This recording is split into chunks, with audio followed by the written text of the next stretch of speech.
नमस्कार मुलांनो, आज आपण इयत्ता चौथी RTS शिष्यवृत्ती सराव पेपर क्रमांक 3 विषय बुद्धिमत्ता आपण समजून घेणार आहोत.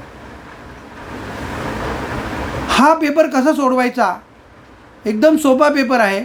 फक्त आपल्याला थोडं काही जे नियम आहेत ते आपण पाहणार आहोत. ते बघा कसं.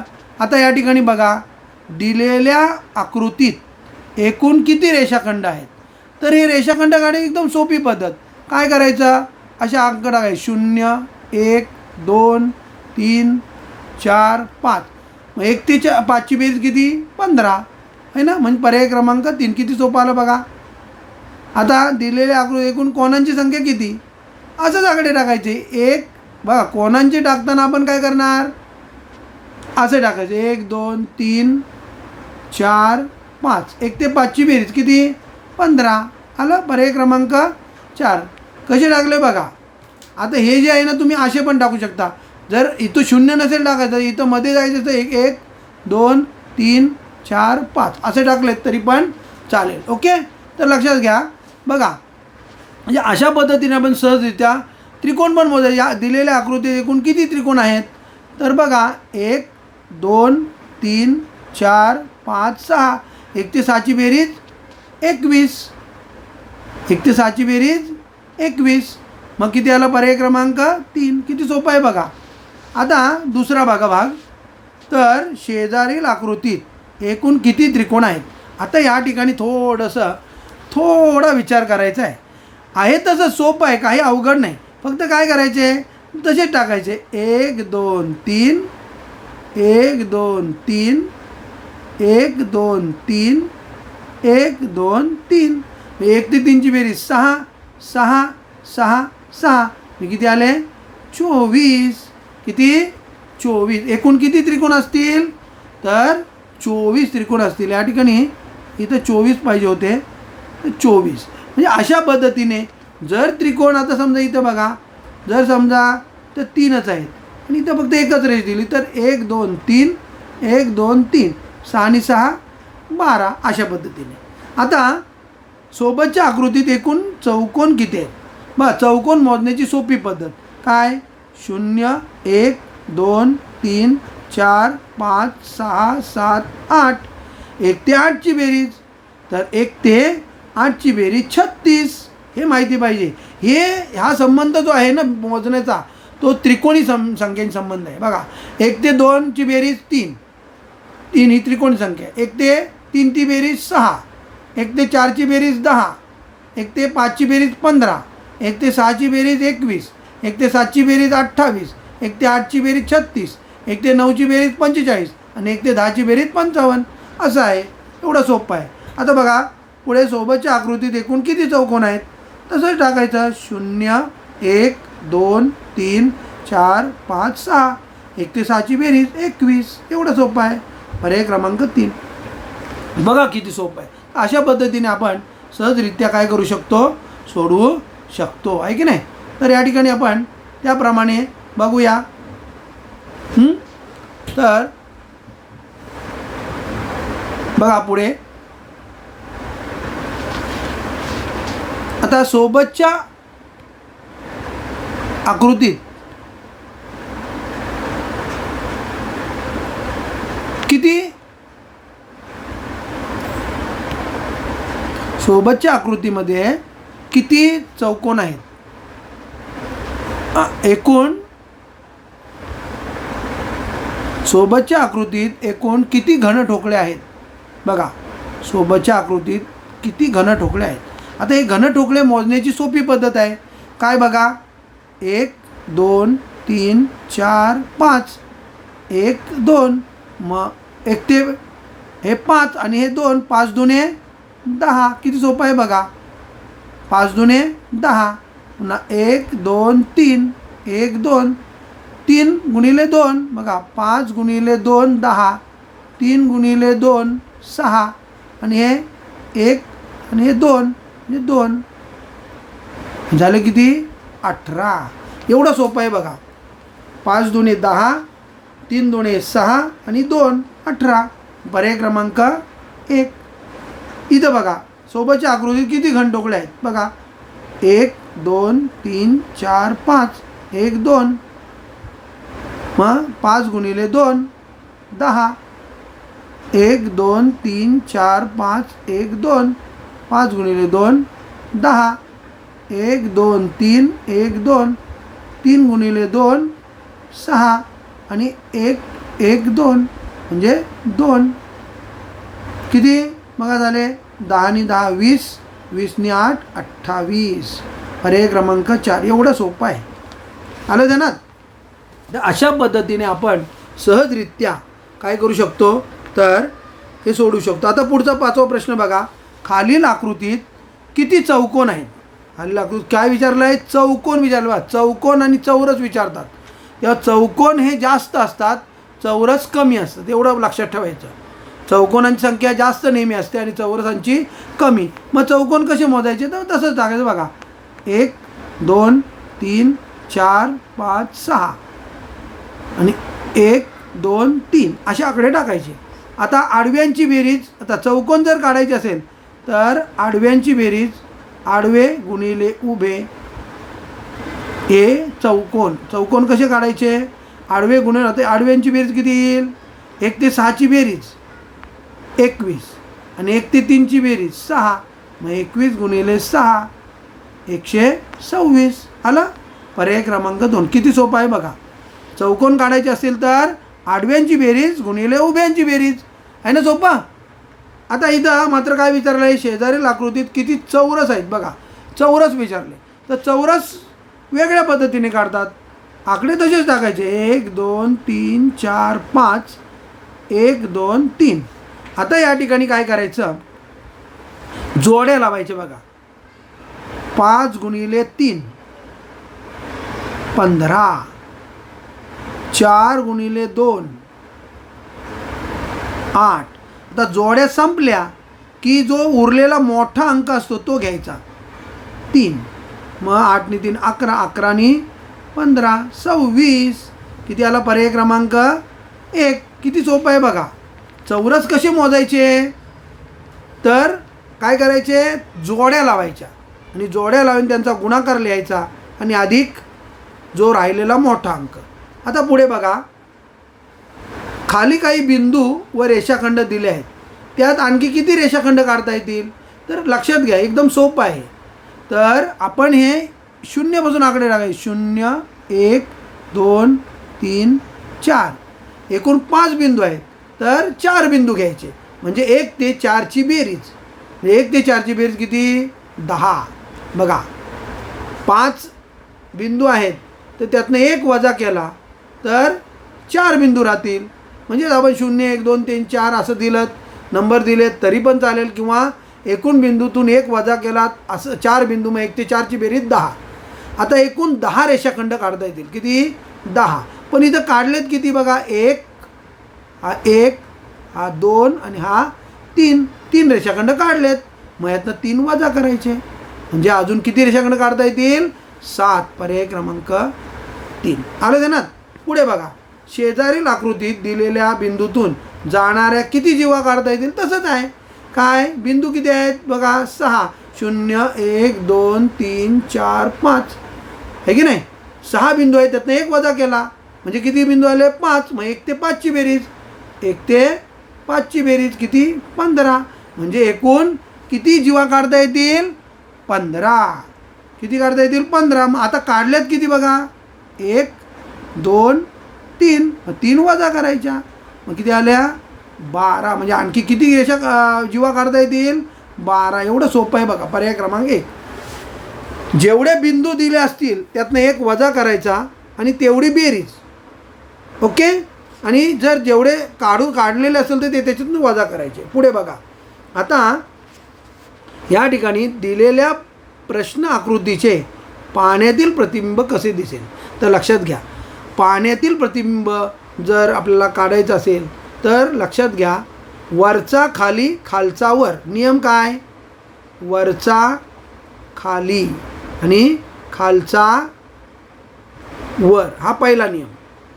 दुसरा नियम काय उजवीकडचा उजवीकडेच उजवीकडचा उजवीकडे आणि डावीकडचा डावीकडे, डावीकडचा डावीकडे. बस दोनच नियम आहेत. पाण्यातील प्रतिबिंब जर काढायचं असेल तर काय, वरचा खाली, खालचा वर, उजवीकडचा उजवीकडे, डावीकडचा डावीकडे. आता बघा आपण म ग न दिलं आहे बरोबर. आता याची जी रेषा आहे वरती बा शिरोरेषा ती वर आहे, ती का आली पाहिजे, खाली आली पाहिजे. इथं खाली आहे का बघा, नाही, म्हणजे ही चूक. इथे आहे, इथे आहे, इथे आहे. म्हणजे तीन की कुठलं तरी उत्तर येईल बरोबर. आता दुसरं आपण बघला, वरचा खाली खालचा वर आपल्याला समजलं. आता पुढे काय म्हटलं आहे, उजवीकडचा उजवीकडेच, डावीकडचा डावीकडेच आहे की नाही. मग आता जो न आहे ना तो उजवीकडे आहे, तो उजवीकडेच पाहिजे. इथं न उजवीकडे आहे का बघा, नाही. इथं न बघा उजवीकडे आहे की नाही, पण इथं नच नाही, तो ग आहे, म्हणजे हा अजिबात नाही. मग बघा हा उजवीकडचा उजवीकडे, हा डावीकडचा मग डावीकडे आहे ना. म्हणून काय आला पर्याय क्रमांक 3. म्हणजे अशा पद्धतीने आपण काय पाण्यातील प्रतिबिंब शोधायचे. बघा काय नियम, वरचा खाली खालचा वर, उजवीकडचा उजवीकडे, डावीकडचा डावीकडे. आता इथं दुसरा बघा आपण, आता या ठिकाणी हा जो दिलेला आहे ना काळा, तो कुठे आहे, खाली. मग तो कुठे गेला पाहिजे, वर. मग इथे आहे, इथे आहे का, नाही. इथे आहे, इथे आहे का, नाही. म्हणजे हे दोन गेले. म्हणजे अशा पद्धतीने आपण पर्याय काय करायचे, कमी करत जायचं. मग हा 2 पर्याय गेले. आता पुढे बघा काय, वरचा खाली खालचा वर झाला. आता उजवीकडचा उजवीकडेच, डावीकडचा डावीकडेच. आता हा उजवीकडचा बघा बाण, उजवीकडचा खाली बाण गेला आहे. आता इथं गेला आहे का खाली बाण, बघा नाही, संपला. उजवीकडचा दुसरी गोष्ट बरोबर आहे की उजवीकडचा उजवीकडेच पाहिजे आणि डावीकडचा डावीकडेच, पण वरचा खाली खालचा वर. इथे एक दुसरी गोष्ट आहे, सॉरी. तर हा बाण खाली आहे तर तो वर गेलेला आहे, म्हणजे हा बरोबर आहे. आता याच्यात बघा हा बाण खाली आहे, तो खालीच गेला आहे की नाही, बरोबर. आपला नियम बघा, नियम नीट समजून घेतले पाहिजे. इथे जरा बाणाने आपल्याला थोडंसं काय केलं आहे, कन्फ्युजनमध्ये टाकू शकतात, पण आपला नियम सोडायचा नाही. आपल्याला कळला वरचा खाली खालचा वर, उजवीकडचा उजवीकडे, डावीकडचा डावीकडे.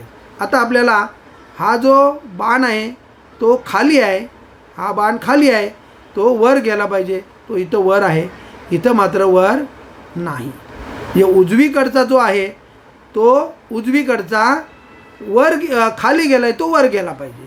तर इथं नाही, म्हणून काय येईल, पर्याय क्रमांक 1. काय येणार, पर्याय क्रमांक 1. म्हणजे अशा पद्धतीने सहजरित्या आपण सोडवू शकतो.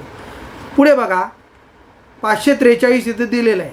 तर आपल्याला पहिली गोष्ट काय, वरचा खाली खालचा वर, म्हणजे ही जी खाली रेषा गेली ती वर गेली पाहिजे.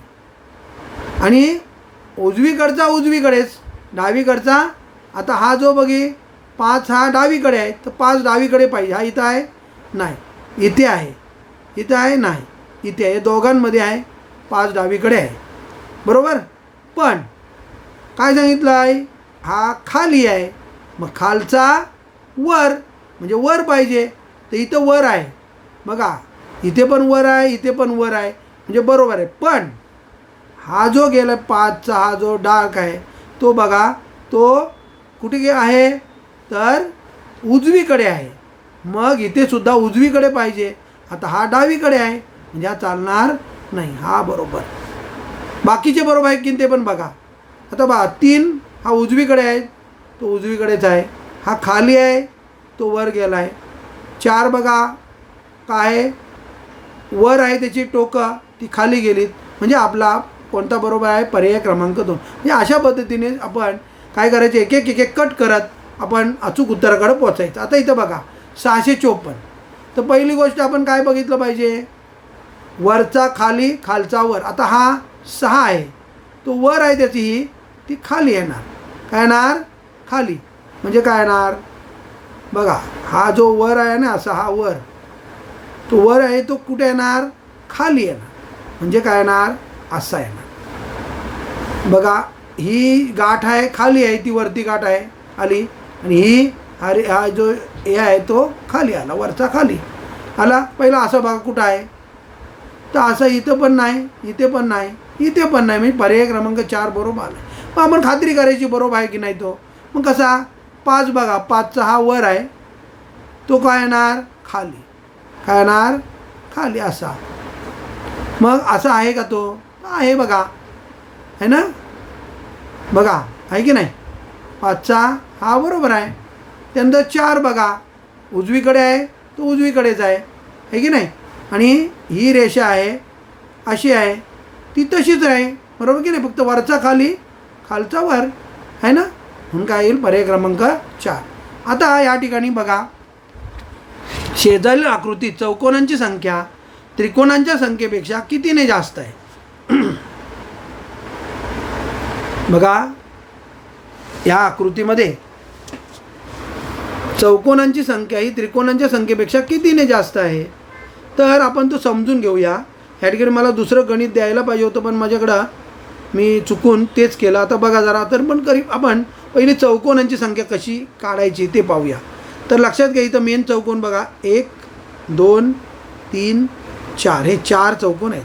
तर 1 ते 4ची बेरीज किती आली 10. हे 4 चौकोन झाले. पुढे बघा चौकोन कसे कसे होतात ते मी तुम्हाला समजावतो. तर बघा हा जो चौकोन आहे हा एक चौकोन होतो आहे, बरोबर. हा एक चौकोन, तसाच हा एक चौकोन, 2 झाले. हा एक चौकोन, तसाच हा एक चौकोन, म्हणजे झाले किती 4. हे 4 चौकोन झाले. ओके, पुढे बघूया. हे झाले 4 चौकोन.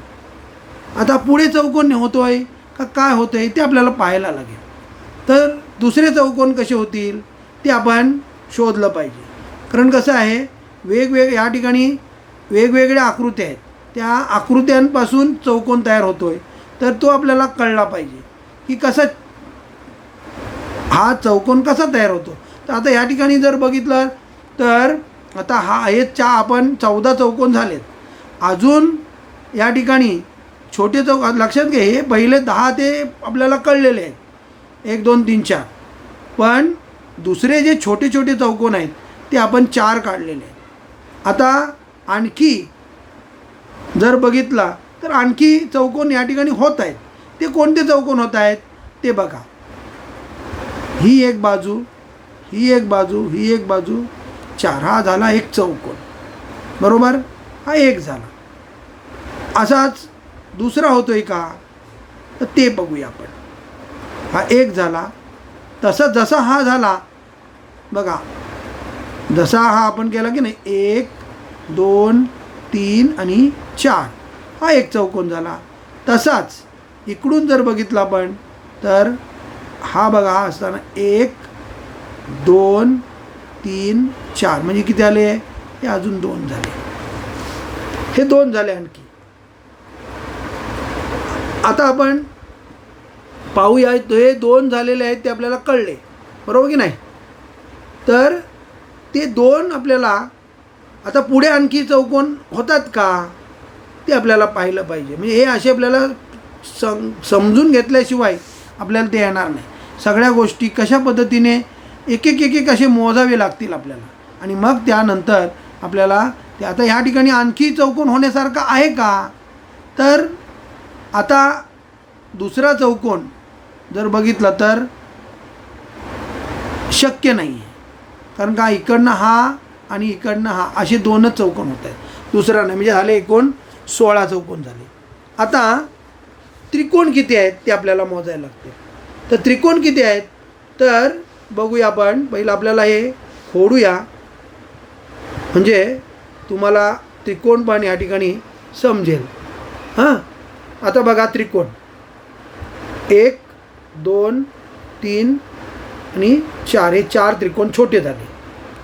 तर अजून त्रिकोण कोणते तयार होतील ते बघा. तर हे 2 झाले बघा, तसेच हे 2 झाले किती, पहिले 4, नंतर हे 4 झाले 8. आता आणखी कोणता त्रिकोण होईल तर हा एक मोठा बघा, तो एक झाला. तर आणखी कोणता त्रिकोण तयार होऊ शकेल का? अजून कोणता त्रिकोण होऊ शकेल का? तर नाही. बरोबर. तर एकूण 9 त्रिकोण झाले. हां, आपण चौकोन जे आहेत ते चौकोन आणखी आपल्याला पाहायला पाहिजे. ते होत आहेत बघा. थोडासा लक्ष द्या. आता ह्या रेषेपासून बघा, आपण आतापर्यंत 16 चौकोन काढले, पण हा एक चौकोन असाही होतो आहे, असा एक होतो आणि हा एक असा होतो. म्हणजे आणखी 2 चौकोन होतात. म्हणजे एकूण 18 चौकोन झाले. चौकोन किती झाले? 18. आणि त्रिकोण किती झाले? 9. मग चौकोनांची संख्या त्रिकोणांची संख्यापेक्षा किती ने जादा आहे? 9 ने. म्हणून किती आला? पर्याय क्रमांक 2. बघा कसं केलं. तर पहिले परत मी तुम्हाला एकदा नीट समजावून सांगतो बघा. कारण का तुम्ही कन्फ्युजन नको व्हायला, म्हणून परत एकदा मी तुम्हाला समजावून सांगतो. बघा आता आपल्याला पहिले चौकोन बघायचे. तर चौकोन, आता ही जी रेषा आहे, ही रेषा तुम्ही घेऊ नका. ही जी रेषा आहे, ही रेषा कट करा. मग तेव्हा हे फक्त 4 आहेत, त्याच्यामुळं 4चं कसं होणार आहे? असा 4 एक प्रकारे. लक्षात घ्या नीट कसं समजावतो ते. 1 2 3 4. मग 1 2 3 4. 1 ते 4ची बेरीज 10. ओके. बघा मी एक एक गोष्ट तुम्हाला समजावतो आहे, ती तुम्ही समजून घ्या प्लीज. हां, आता हे झाले 10. आता दुसरे चौकोन बघा. तर दुसरे चौकोन कसे होतात? तर या ठिकाणी बघा, हा 1, हा 1, 2 झाले, हा 1 आणि हा 1 झाले 4. आता पुढे बघा. हे मी तुम्हाला एक एक मुद्दाम समजावून सांगतो आहे का? तर पुढे असा प्रश्न तुम्हाला आला तर तुम्हाला ते आलं पाहिजे. हे 4 झाल्यानंतर बघा या ठिकाणी आपण जर पाहिलं तर हा एक चौकोन तयार होतो आणि हा एक चौकोन तयार होतो. म्हणजे असे 2 चौकोन तयार होतात. बरोबर. हे 2 चौकोन झाले 16. आणखी 2 चौकोन तयार होतात, ते पाहूया आपण. आता या ठिकाणी आणखी 2 चौकोन कसे होतात ते बघा. हा चौकोन, तसाच हा जसा चौकोन आहे तसाच हा चौकोन होतो. परत सांगतो बघा, नीट समजून घ्या. तर मी व्यवस्थित इथे घेतो बघा. 1 2 3 4 हा झाला चौकोन. इकडून घेतला तर आहे की नाही. आणि आता इकडून घेतला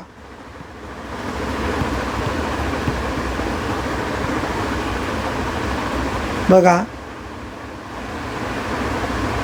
हा चौकोन. म्हणजे झाले किती? 2. म्हणजे एकूण 18 झाले. या अशा पद्धतीने 18 चौकोन तयार होतील. आणि त्रिकोण किती होतात? 9 होतात. ते आपण पाहिलं. काय? 1 2 3 4. त्यानंतर 5 6 7 8 आणि हा मोठा 9. 18 वजा 9 9. आता पुढे जाऊया आपण. पुढे बघा, शेजारील आकृतीमध्ये चौकोनांची संख्या वर्तुळांची संख्येपेक्षा कितीने जास्त? एकदम सोपं आहे. चौकोनांची संख्या विचारली बघा. चौकोन किती आहेत? इथं बघा, हा 1 2 हा 3. हे 3 चौकोन दिसतात. आणि इथं मात्र चौकोन बघा, हां 1 2 3 म्हणजे 6 चौकोन झाले. लक्षात घेऊया, चौकोन किती आहेत? हे 3 आणि हे 3, हे 6 म्हणजे एकूण किती आले? 9 चौकोन आहेत. लक्षात घेऊया, 1 2 3 आणि हे 6 एकूण 9 चौकोन आहेत. आता वर्तुळ किती आहेत बघा. हे 2 2 4 1 आणि 1 किती झाले? 6. 2 आणि 2 4 ने 2 6 6 आणि हा पूर्ण मोठा 7 म्हणजे एकूण 7 9 वजा 7 किती, तर 2ने जास्त आहे. कितीने, 2ने. मी एवढं सोपं आहे, बरोबर. आता आपण आरशातील प्रतिबिंब पाहूया. आरशातील, तर आरशातील मगाशी कसं पाण्यातील प्रतिबिंबाला काय पाहिलं आपण, वरचा खाली, खालचा वर, उजवीकडचा उजवीकडे, डावीकडचा डावीकडे. आता ह्याच्या उलट काय आहे, आरशातील प्रतिबिंबाला काय, उजवीकडचा डावीकडे, उजवीकडचा डावीकडे आणि डावीकडचा उजवीकडे. हे लक्षात ठेवा, उजवीकडचा डावीकडे आणि डावीकडचा उजवीकडे. मात्र वरचा वरच, खालचा खाली, वरचा वरच, खालचा खालीच. एवढं सोपं आहे. आता बघा आपण आरशातील प्रतिबिंब पाहूया. हा ए आहे. हा ए कोणत्या बाजूला आहे, डाव्या बाजूला आहे. मग तो कुठं जाणार, डावीकडचा उजवीकडे, म्हणजे उजवीकडे पाहिजे. आहे का इथं, नाही. इथे आहे, इथे आहे, इथे आहे, इथे नाही, बरोबर. आता हे दोघांमध्ये बघा, उजवीकडचा डावीकडचा उजवीकडे गेला, पण वरचा वरच, खालचा खालीच, आहे की नाही. आता वर याची टोक जे आहे ते वर आहे, मग ते वरच पाहिजे. इथं वर आहे का, नाही, ते खाली गेलं आहे, हे वर आहे. हे काय येईल, पर्याय क्रमांक 3. म्हणजे अशा पद्धतीने काढू शकतो, एकदम सोपं आहे. आता इथे बघा दुसरा प्रश्न काय आहे, आपला नियम काय, आरशातील प्रतिबिंब उजवीकडचा डावीकडे, डावीकडचा उजवीकडे. आता हा स्टार आहे तो उजवीकडे आहे, तो डावीकडे गेला पाहिजे, पण वरचा वरच, खालचा खालीच. हा वर आहे तो वरच पाहिजे, पण उजवीकडचा डावीकडे. इथे आहे का तो, बघा हा इथे येईल, तर इथं आहे का, नाही. इथे आहे बघा, इथे आहे का, नाही. इथे पण नाही. संपला. म्हणजे का आला, आपोआपच पर्याय क्रमांक 2. बाकीचे बरोबर आहेत की नाही ते बघा. हा डावीकडे आहे, तो उजवीकडे आहे की नाही, बरोबर. बघा उजवीकडचा डावीकडे, डावीकडचा उजवीकडे, पण इथं थोडा माझ्याकडून चूक झाली, ते हा असाच पाहिजे होता. वरचा वरच, खालचा खाली. हा डावीकडे आहे तो उजवीकडे, हा उजवीकडे आहे तो डावीकडे. इथे थोडीशी चूक झाली माझी, इथं असा पाहिजे होता. ओके. बघा उजवीकडचा डावीकडे, डावीकडचा उजवीकडे, डावीकडचा उजवीकडे, उजवीकडचा डावीकडे. बस एवढं आपण जरी लक्षात ठेवलं तरी पण काही हरकत नाही. तर पुढे बघा, आपण पुढे जाऊया. आता बघा 3, हा जो 3 आहे तो 3 उजवीकडे आहे, तो डावीकडे येईल, मग इकडे येईल. हा 3 इथं बरोबर आहे, हा 3 बरोबर आहे. इथं 3 नाही, इथं म्हणजे गेले 2 गेले. आता पुढे काय बघा, तर हा जो वर आहे तो छोटा आहे, तो वरचा वरच पाहिजे. इथं छोटा खाली गेला आहे बघा, हा वर आहे. उत्तर का आला, आपोआपच पर्याय क्रमांक 2. आणि पुढे पण बघा, हा 9 आहे तो डावीकडे आहे, तो काय गेला आहे, उजवीकडे गेला आहे की नाही. अशा पद्धतीने. आता एकदम सोपा प्रश्न आहे तो, म्हणजे तंतोतंत जुळणारी आकृती, जशीच्या तशी आकृती. मग हे काय करायची, ही कशी शोधायची, काय एक एक ॲटम बघायचा, तो त्याच्यामध्ये आहे का. आता वरचा बघा, हा जो वर आहे तो कुठं आहे, इथे आहे, इथे आहे, इथे आहे, पण इथे आहे का, ह्या कट झाला. आता पुढे बघा, हा घेऊया आपण, हा खाली आहे, इथं आहे, इथं आहे, इथं आहे, हा गेला. आता हा त्रिकोण उजवीकडे आहे, डार्क, उजवीकडे डार्क, खाली आहे का, नाही बघा, हा कट इथे आहे, इथे आहे, बरोबर. आता दोघांपैकी आहे की नाही, बघा जरा नीट काय आहे. तर या ठिकाणी जर आपण पाहिलं, जर अशी चूकच झाली माझी, तर हा काय आहे, तर तंतोतंत इकडं आहे, तर हा इथं आहे, इथं पण आहे आणि इथं पण आहे, म्हणजे इथं हे दोन्ही पण आकृत्या बरोबर आहेत. ती माझी चूक आहे, पण पेपरमध्ये असं होणार नाही, तर हे समजून घ्या. म्हणजे घाई गडबडीत करताना थोडा चूक झाली. आता हे दुसरं बघा आपण. आता हा गोल खाली आहे, खाली आहे, खाली आहे, खाली आहे, खाली आहे, बरोबर आहे सगळं. हा चौकट वर आहे, वर आहे, वर आहे, वर आहे, वर आहे, बरोबर आहे. आता हा जो आहे डावीकडे वरच्या बाजूला आहे, इथं आहे, इथं आहे, इथं नाही आहे, इथं आहे. नंतर हा खालच्या बाजूला आहे, तर इथं आहे, इथं नाही आणि इथं पण आहे. म्हणजे या ठिकाणी जर बघितलं तर चौथी आकृती आहे की नाही, आणि दुसरी आकृतीमध्ये कट झाला. पहिली आकृती आणि चौथी आकृती या ठिकाणी ह्या दोन्ही बरोबर आहेत. तंतोतंत जुळणारी आकृती, ही तंतोतंत जुळणाऱ्या आकृतीनं आपण कसं एक एक करायचं आहे. थोडंसं माझ्याकडून चूक झाली ती समजून घ्या.